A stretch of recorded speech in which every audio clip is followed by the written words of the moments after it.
JD here, Limitless, and as you can see on F1 2020 as always, and we are back with some league racing, which you can probably see by the title of this video, and we are here for TSRL round 5. It is round 5, yes it is, at Zandvoort, because we've had Australia, Bahrain, China, and we had Vietnam before China, I think.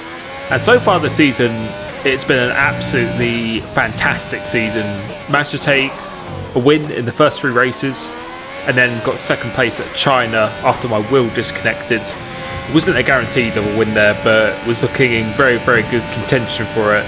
So can't really complain so far. And in qualifying, we've been on the front row every single time. So the level of consistency that I'm showing at the moment is just the best it's ever been throughout my time in league racing. I feel this is the most confident I've ever felt, especially on a wheel, and I think overall right now as well. And I think having a WOR the Monday before the TSRL races really helps me get all the information I need when I come into the Friday race, and I always just seem to step up a level. And you can see by this lap here. Now this lap is a very, very nice lap, doing 8 flat, which is, I was very, very satisfied with that. So extremely confident coming into this round, but upon entry to the lobby itself, we start to encounter a few difficulties, and yeah, my wheel decided to just stop working out of nowhere, and I'm not sure why that is.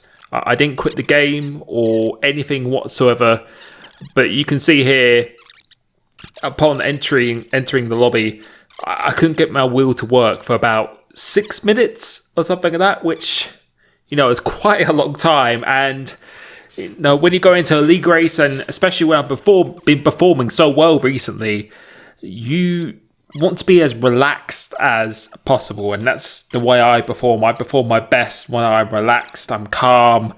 No, it's okay to be nervous because that's a normal thing, but I like to go in with confidence, knowing that I fully prepared, and I know as long as I just execute what I know I can do, then I have a very good chance of doing very well. But when your wheel and your equipment is not even working, that doesn't give you that much confidence going into it. And I don't know if this is a Fanatec issue or this is a game issue or the compatibility between the two, because this has happened before, but normally it's when I first turn on my Xbox, but I didn't even turn off my Xbox or quit the game. It, for some reason, just decided not to work. So that wasn't great, but I did eventually fix it. But coming out of here now, you can see my webcam. No one's in the seat. And that's because my webcam actually decided to stop working as well. So everything is falling apart at the moment. My wheel's not working. My webcam's not working for the stream. And also another thing is when you turn on a Fanatec wheel, quite often the force feedback does change and you have to go back into the menus to the in-game menus to actually reset it. So coming out of this outlap, it wasn't feeling quite like how it was in practice about 10 or 20 minutes before, and that is quite unsettling, especially when you're going on a lap such as Zandvoort where you have to go full commitment, and going into here, the force feedback was just far too light for me. It was a lot stronger normally, and just from your muscle memory and everything, it really, really, really does make a big difference, because you know, I've never ever spun off coming at that corner. And yeah, so this Q1 is a bit of a struggle because I only have 1 lap left. I haven't even set a lap, so I'm in dead last right now, and I managed to just put a lap together because I bottled, well, I got damage, so I had to come in again.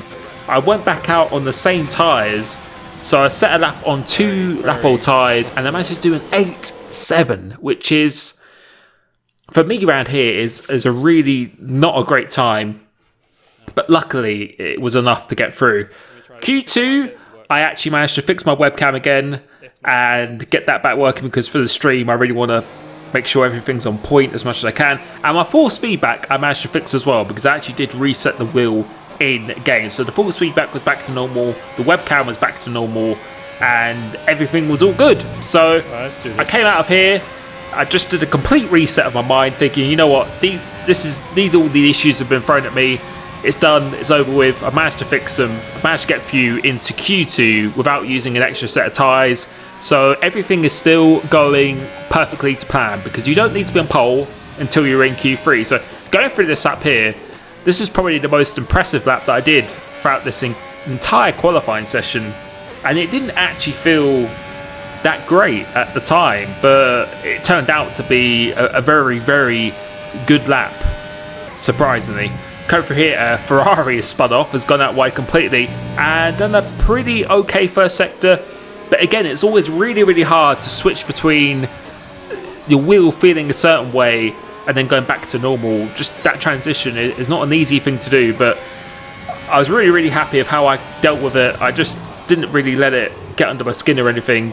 I just brushed it off and just said, you know what, I'm just going to drive like I did in practice. And that's exactly what I'm doing on this lap here. Missing the apex ever so slightly and not really committed through there. Steady lap. And you can hear me say that was a steady lap, because it didn't feel particularly quick. But coming across the line, it was an 8-2 out of nowhere.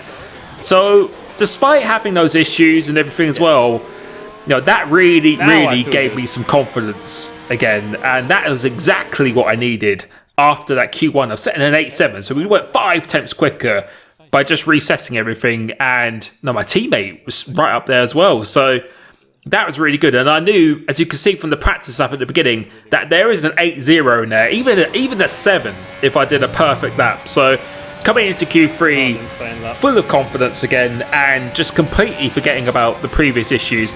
Going across the line as a banker, we did a low 8-3, which I was pretty happy with. We've still got time to do another 2 runs on 2% more brand if I can talk, brand new set of tyres, if I'm trying to get my words out. But coming off here, we don't get a terrible exit, and then going for this right-hander, this is pretty good.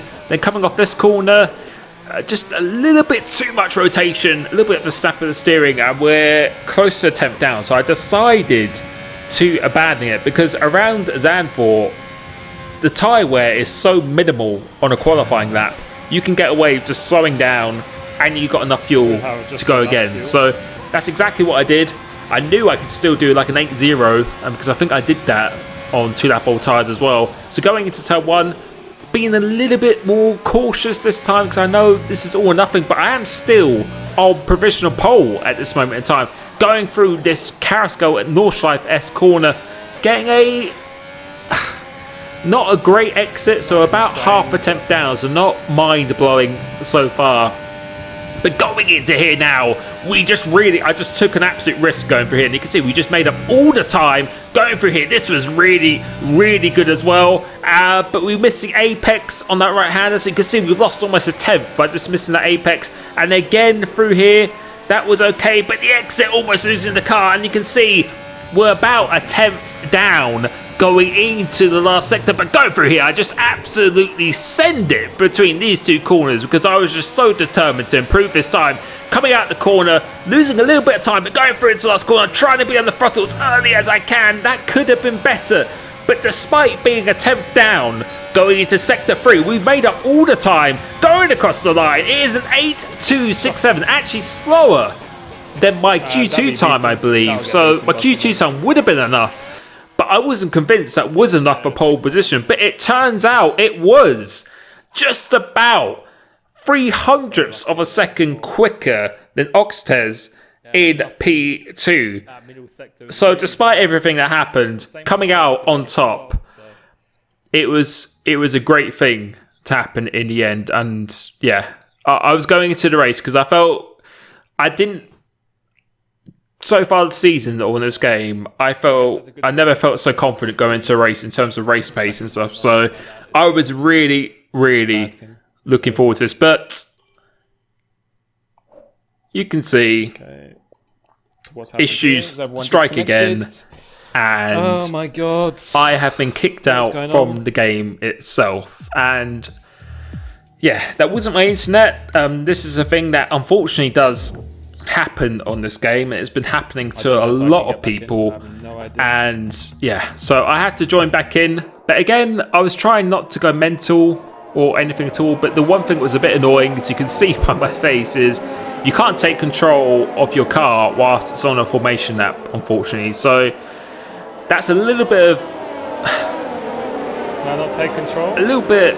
Yeah, what's the word to say it? A little bit disappointing, because your tyres are now going to be completely ice cold, and I was a bit concerned if I was going to have a setup or anything at all. So yeah, again, this is really not what you want before the start of the race, and this was really hard to watch because I'm on pole position. I've done all the hard work, and I just wanted to race. That's all I wanted to do. All I wanted to do was just race. So yeah, inside, I was just praying that once I got back to the grid, I'd be able to get control again. And once all the cars did come back to the grid, we're about to see what happens. So I take control here, which I do, and you can see my MFD has come back up. I can change my fuel and everything as well. My wheel's not working. My wheel is not fucking working. Yeah. Yep. What's going on? And yeah, you probably saw from the stream, and you can see it now, and I really want to leave it in because... It's not working. One thing to say is that when you're streaming and stuff as well, you always see a raw reaction from someone, and I think it's good to see the raw reactions from people. It's not working. But yeah, this was just incredibly frustrating because, you know, you just done an hour qualifying session, you got on pole position, you haven't made a mistake, it's just other things going wrong which are completely out of your control. And yeah, I was absolutely fuming at this point. I can laugh about it now. At the time, you can't laugh about it. It's quite distressing because, yeah. And now I've managed to get back into the lobby, but I don't think you can...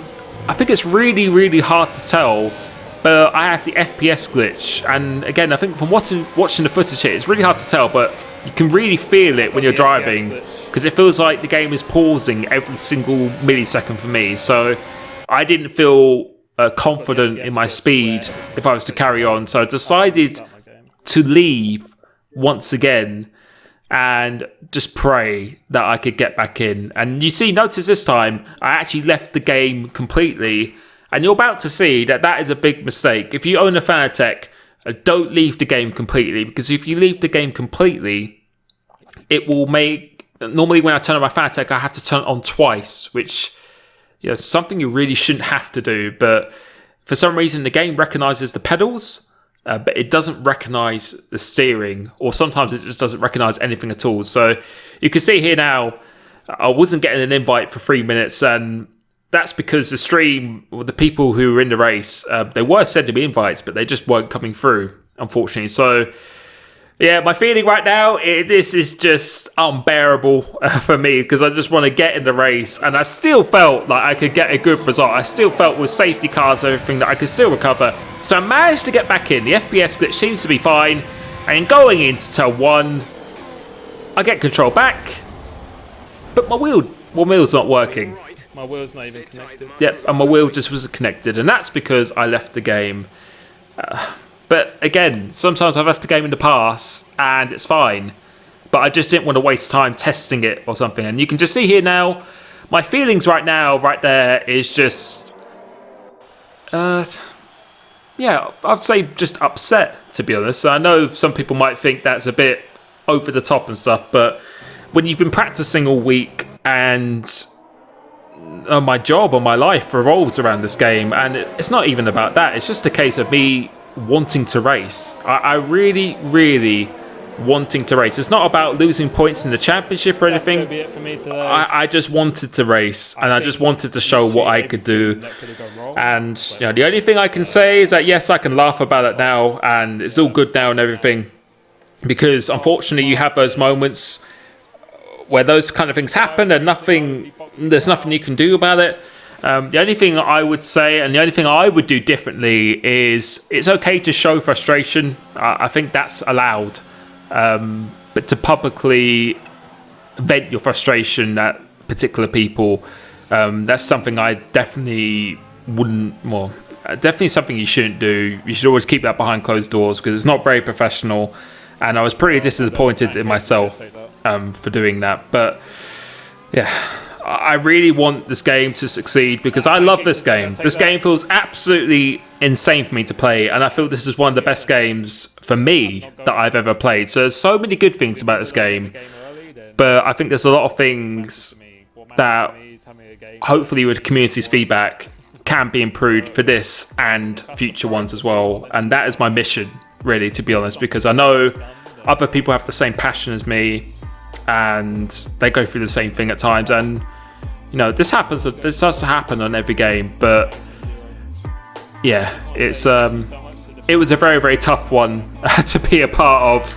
Very difficult for me to actually make this video because apart from the qualifying, other than that, everything that went wrong pretty much went wrong, and sometimes that's just how it is. And I said that at the start of the season. You go have races where it's going to go perfect, and you go have races where it's not going to go perfect whatsoever. So it is what it is. You've got to move on. Thank you to everyone who supported me. I really, really do appreciate it. I definitely took some lessons myself from that experience, mainly being just trying to be calm as much as I can, because that really does make you feel better. And you can see here, I actually stayed in the stream because a lot of people convinced me to stay, and I actually stayed for the remainder of the race, and I was just commentating on that. And for people taking the time out of the day to watch me do the stream and everything as well, yeah, it really does mean a lot to me as well. So thank you so much. Here's to some better races for the future. Lost a few points in the championship, but we do still have a very big advantage, and I'm looking to bounce back next time at Spain this Friday. Thank you so much, and I'll catch you soon. Peace.